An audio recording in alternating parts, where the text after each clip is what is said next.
majlis Ponggol yang dilakukan oleh pemuda wanita Putra Puteri MRC untuk sama-sama kita menunjukkan kekuatan Barisan Nasional yang mewakili semua kaum, dan dalam keadaan politik, isu-isu politik semasa amat penting bagi semua parti politik, terutamanya dalam Barisan Nasional, untuk membuktikan bahawa kita dapat mewakili semua rakyat Malaysia, tak kira kaum ataupun agama. Dan kalau adalah azam baru pemuda, kalau ada azam baru pemuda Barisan Nasional untuk tahun ini dan seterusnya, adalah untuk memastikan bahawa generasi muda, kepimpinan generasi muda dalam Barisan Nasional dapat menarik sokongan daripada seluruh rakyat Malaysia. Kita tarikan kita, appeal kita mestilah tarikan yang berbilang kaum, multiracial dan multi-ethnic. Dan saya rasa dalam konteks pemuda Barisan Nasional, sekiranya kita hanya cuba memenangi satu segmen saja ataupun satu kaum saja, saya rasa ini adalah satu kesilapan besar dari segi perancangan politik kita.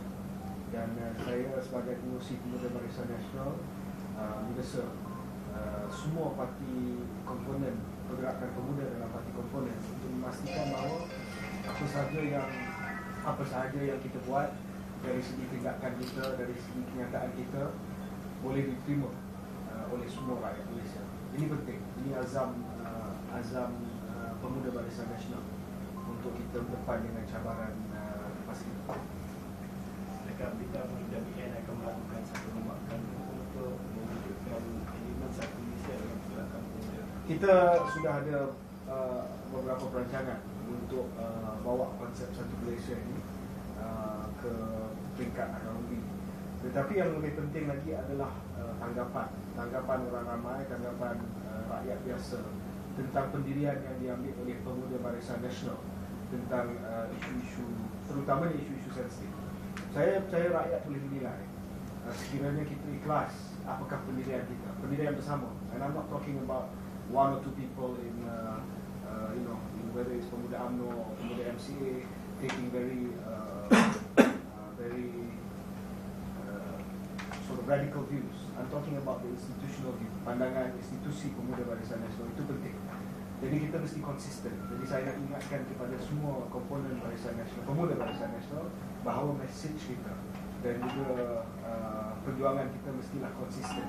Jangan kita sekejap konsisten untuk semua rakyat Malaysia, dan lepas tu pula hanya konsisten untuk satu segmen ataupun satu kaum saja. Saya percaya generasi muda pada hari ini melihat kepada konsistensi mesej kita.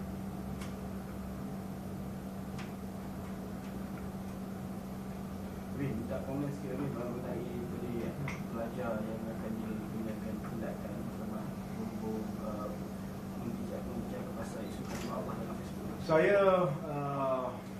Saya mengucapkan tahniah kepada pihak polis dan Jabatan Peguam Negara kerana dapat mengambil tindakan yang tegas dan cepat. Dan walaupun pelajar ini didakwa hanya dalam bentuk apa yang disebut sebagai jenaka ataupun yang gurau dalam Facebook, tetapi this is no laughing matter. Ini bukan perkara yang boleh kita bergurau. Ini adalah perkara yang serius, dan beliau telah menunjukkan satu sikap yang tidak bertanggungjawab dan amat tidak sensitif kepada apa yang sedang berlaku. Bukan hanya terhadap mereka ataupun rakyat Malaysia yang beragama Katolik ataupun Kristian, tapi juga kepada orang Islam sendiri. Sebab apa yang dibuat oleh pelajar tersebut, apa yang didakwa dibuat oleh pelajar tersebut, sebenarnya menggambarkan satu sikap yang tidak bertanggungjawab. Dan saya sebagai seorang Muslim, seorang Islam pun rasa kecewa dengan apa yang dilakukan oleh beliau. Dan saya harap tindakan begini boleh diteruskan sampailah kita polis dapat kesan siapa yang bertanggungjawab ke atas bagi saya jenayah yang lebih dahsyat lagi, iaitu serangan terhadap rumah-rumah ibadat. Saya kata benda ni